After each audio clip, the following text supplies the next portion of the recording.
E não existe o treinador que vai fazer jogar igual. Cada treinador tem a sua característica, tem a sua personalidade. Eu acho que ter liberdade. Isso. E é isso que a Mari trouxe, né? Que é um Flamengo diferente do Felipe Luiz. Melhor, eu também não acho melhor. Mas é um Flamengo que consegue performar. O Flamengo do Felipe Luiz, de vez em quando era pressionado, que não tinha bola, tinha dificuldade de entrar no jogo. Esse Flamengo do Leonardo Jardim, eu já acho que consegue encontrar alternativas sem ter a bola, jogar sem a bola, ser um time mais reativo. E isso é positivo. Com o tempo, vamos saber se vai jogar melhor ou não com o time do Felipe. Mas eu acho que é um Flamengo diferente também. Fala comigo, Bruneiro. Galera, tô trazendo aqui pra vocês um trechinho aí do programa Seleção Sport TV de hoje à tarde. Bora dar uma olhada no que o pessoal falou. Tivemos a companhia aí de ninguém mais, ninguém menos do que Grafite, ex-jogador aí da Seleção Brasileira. Grafite, bora dar uma olhada no que o Grafa falou. Enfim, tá bem bacana esse vídeo. Falaram aí sobre o jogo do Flamengo, vitória maiúscula. Aqui mais pro final nós temos aí o impedimento marcado. Aqui pro final do vídeo eles falam sobre o impedimento. As linhas foram meio estranhas, eu tenho que admitir. Mas tá bem bacana esse vídeo, bora dar uma olhada. Vai deixando seu like, se inscrevendo no canal, acionando o sino e hypando o vídeo. Cresce aí, Sport TV, programa Seleção Sport TV. Aqui na descrição tá o link da RGTV, mas isso aqui tá disponível na Globoplay por assinatura. Agora, sem mais longas, parte dar uma olhada no que a mídia falou sobre o jogo Cusco 0, Flamengo 2, com direito a polêmica, hein? Não expulsão de plata, as linhas, enfim, tá bem bacana esse vídeo. Vê até o final para não perder no momento. Em nenhum momento o Flamengo deixou de ter o domínio do roteiro do jogo, a narrativa do jogo. E isso é mérito do Flamengo. O Losetti usou a palavra sabedoria. Enquanto eu vi o jogo, eu vou falar de uma partida disputada sobre outras circunstâncias e características. No campo do Corinthians, o Flamengo ficou com 10. E o tempo inteiro, no 10 contra 11 do Flamengo contra o Corinthians, o Flamengo teve o controle do jogo. O roteiro, a narrativa do jogo, estava tudo ali, ó, Flamengo, Flamengo, Flamengo. Ontem foi a mesma coisa. O gol foi consequência do que o Flamengo estava apresentando em campo. É claro que, previamente, todos nós imaginávamos que poderiam, em função da altitude, não da qualidade do adversário, mas em função da altitude, surgirem situações que deixariam ali o Flamengo pressionado. Nada. A equipe mostrou uma consistência, uma segurança impressionante.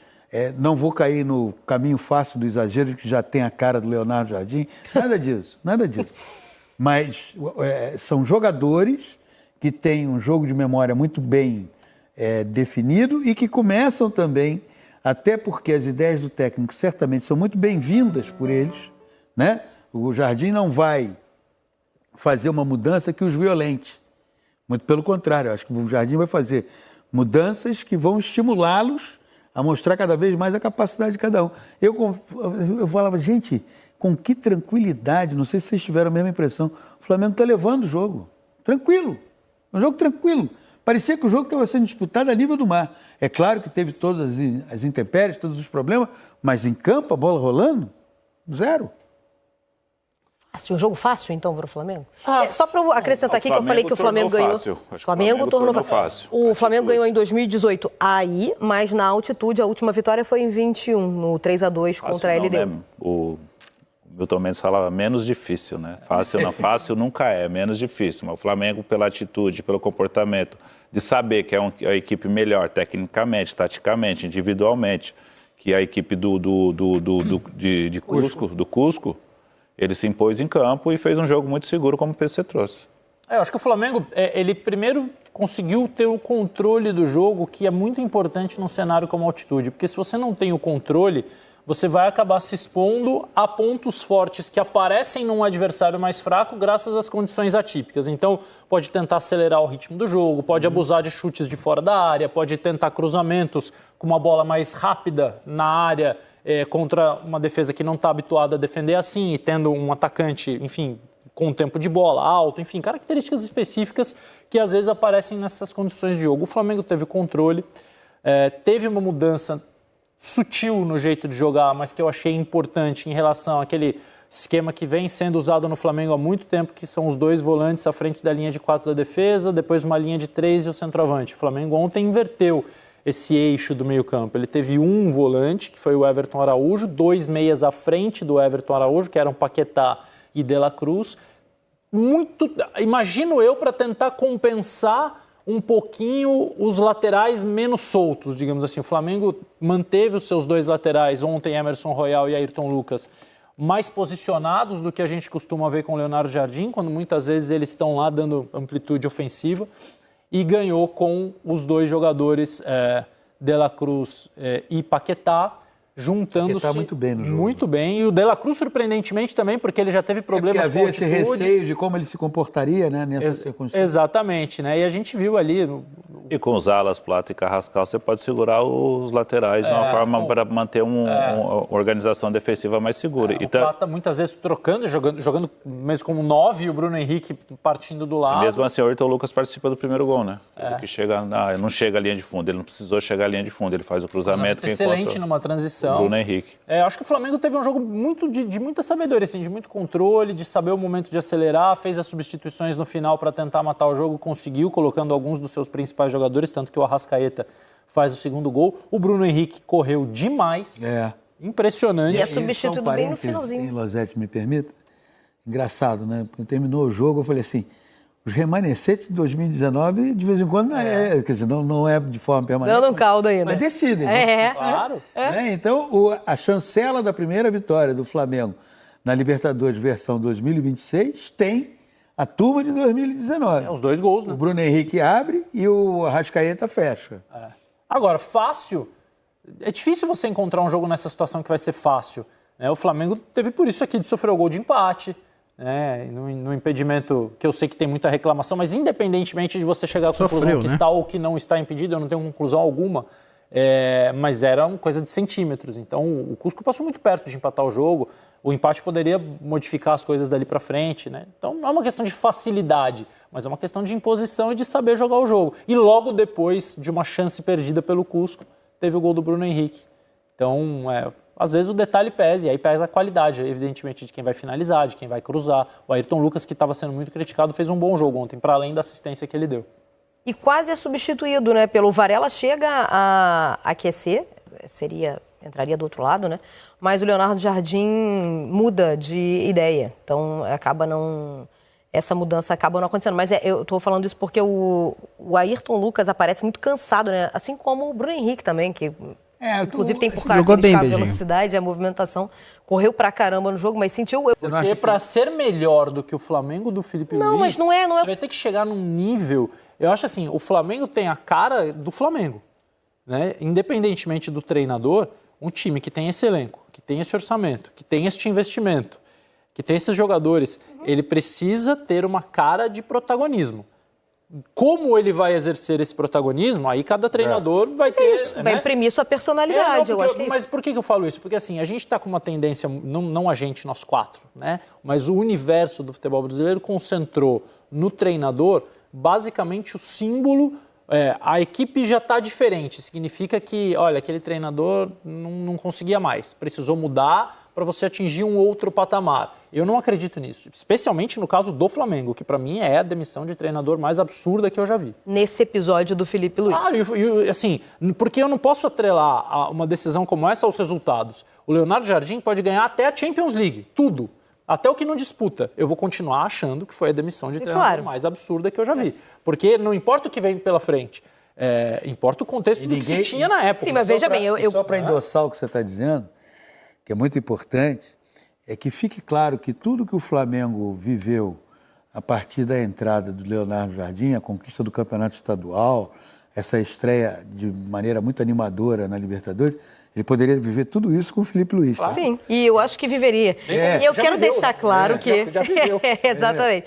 Eu quero deixar claro que isso não é um elogio à maneira como a troca se deu. Claro, mas não é bom reforçar essa ideia, eu reforço, porque é isso, assim, a gente está nessa de...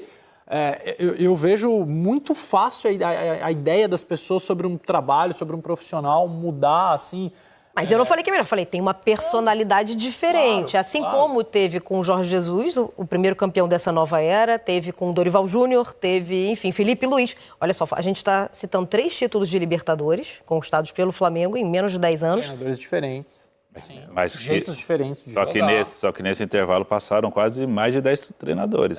Ela falou Felipe Luiz, Dorival e Jorge Jesus. E agora o Leonardo Jardim, mas tem outros 6, 7. Teve Vitor Pereira, teve Paulo Mas teve Souza, o Renato Gaúcho chegando à final também. Renato chegou à final. Então, Mas o pós-Jesus, o que eu achava estranho pós-Jesus era que o pós-Jorge Jesus, né? Que os dirigentes do Flamengo falavam que iriam trazer um treinador que se adequasse ao elenco, que fizesse o elenco jogar como jogava com Jesus. Tinha sempre esse debate.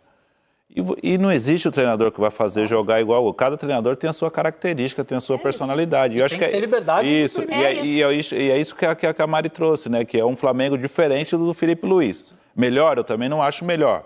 Mas é um Flamengo que consegue performar. O Flamengo do Felipe Luiz, de vez em quando era pressionado, que não tinha bola, tinha dificuldade de entrar no jogo. Esse Flamengo do Leonardo Jardim, eu já acho que consegue encontrar alternativas sem ter a bola, jogar sem a bola, ser um time mais reativo. E isso é positivo. Com o tempo, vamos saber se vai jogar melhor ou não com o time do Felipe. Mas eu acho que é um Flamengo diferente também.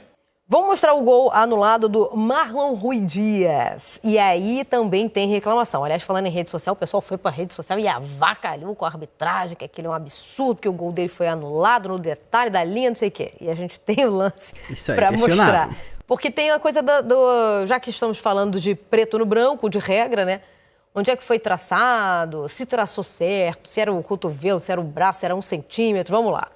Esse gol foi anulado. Gol do Cusco, marcado pelo Marlon Rui Dias. Nesse momento, a gente estava aos 19 do segundo tempo. Aí, ó. Por causa da origem, né? Por causa da origem. Era o Juan? Seria, né? O lançamento para o Mansa.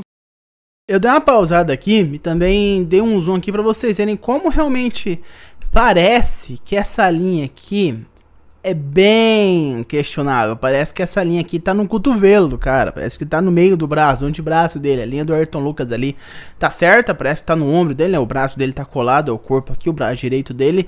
Mas quando eu vi esse lance, eu achei que o cara tava um pouco à frente, talvez. Parece que a perna direita dele ali tá um pouco à frente do Ayrton Lucas. Enfim, cara, é bem questionável, tá? Eu diria aqui que o Flamengo foi beneficiado, porque com essas linhas aqui, com essa imagem bem questionável aí, deveria ter sido mantida a decisão de campo, que seria o gol legal pro pessoal aí do Cusco, né? Mas eu achei bem questionável essa linha. Eu quero saber a opinião de vocês também, o que vocês acharam. Mas, cara, tá impedido ou não, mas é bem questionável aí. O Flamengo, na minha opinião, foi beneficiado nesse lance, beneficiado na cara dura. Enfim, vamos voltar pro vídeo. Saneda, né? Ele que parte ali em diagonal. Por essa imagem, pela linha, não tem a linha na direção ali certa que os jogadores estão. Aí só seria o semiautomático para ter a certeza clara. E pela regra do VAR, se não tem a gente não tem o áudio do VAR, não sabe o que foi falado, né? Se anular o gol é porque o VAR tinha certeza que estava impedido, né? Ô Maria, a questão é a seguinte... Por essa linha aí não dá para ver. E aí tem que predominar a decisão de campo, né? Isso é o que está sendo questionado agora, Losete. As linhas não estavam claras ali na transmissão. A linha que a transmissão mostra, ela realmente não dá para ter a certeza se ela foi traçada... Perdão. No ponto certo, porque, olha só, parece que a projeção do Mansaneda, que é o jogador do Cusco que está em posição de impedimento segundo o VAR, parece que a linha traçada nele está partindo de uma posição do corpo, de uma parte do corpo dele que não pode ser medida, que é o cotovelo. Perto do cotovelo, exato. Mão não conta, mão não joga, então teria que ser no ombro, ou na coxa, ou na ponta do pé, enfim, na parte mais válida do corpo, mais adiantada possível. Parece que não aconteceu isso. O VAR, a cabine do VAR, tem uma resolução melhor para traçar as linhas do que aquela que nós vemos na transmissão. Eles têm mais recursos do que vão ao ar. Então, a gente acredita que eles tenham feito, ou que eles tenham tido o recurso para identificar qual era o ponto certo do corpo do Mansaneda numa resolução melhor, numa ampliação de imagem. É o que nos resta, porque a gente não tem a informação, a gente não tem a imagem, a gente não tem o áudio. Então... Se eles traçaram a linha, botaram lá, não é que está inconclusiva. Eles chegaram a uma conclusão. A conclusão que o VAR chegou é que estava impedido, que ele estava à frente. Mas visivelmente não dá nem para ver. Sim. Né? Agora, a equipe que estava trabalhando no vídeo chegou a essa conclusão. A imagem que chega até nós me dá a sensação de que a linha está projetada sobre uma parte do corpo equivocada do jogador. Enfim, é que eu falou, cara, a imagem não é boa. A imagem não é boa. Eu não sei se eles tinham alguma imagem melhor, devia ter alguma imagem melhor, mas, enfim, em todo caso, com a imagem boa ou não, aqui é um caso que eu mesmo, sendo flamenguista, não posso ser clubista, porque, cara, se isso aqui é contra o Flamengo, se eles fazem essa linha aqui contra o Flamengo, eu ia estar falando muito, porque essa linha aqui não tá nada conclusiva, não passa nenhuma confiança de que, pô, os caras traçaram certo, sabe? Tá bem questionável essa linha aqui, tá bem questionável, parece que estão traçando a linha, sabe, cara, no antebraço do jogador, você pode ver que a linha não tá rente, a do Ayrton Lucas tá certa, tá sendo feita aí no ombro do Ayrton Lucas, mas a do jogador tá errado, o Flamengo aí, infelizmente, né, vai dar palanque pro Abel Ferreira, apesar dele ter tido seu palanque, porque a não expulsão do Gustavo Gomes, ele saiu muito no lucro ali, era um lance pra vermelho, teve o lance do Maurício também, que foi um pênalti legal, mas enfim, cara, ambos os times aí foram beneficiados. O pessoal fala Varmengo, Varmeiras, e realmente foi. Os dois times foram beneficiados aí na primeira fase da Libertadores, tanto Flamengo quanto Palmeiras. Qual foi mais? Isso aí é questionável, mas independente. Teve erro para os dois lados, 2 erros que beneficiaram ambos os times. Essa é a grande realidade. Mas eu quero saber a sua opinião. Muito obrigado por ter visto o vídeo até aqui. Não esquece de deixar o seu like, se inscrever no canal, acionar o sino e hypar o vídeo. Eu vejo vocês no próximo e até mais.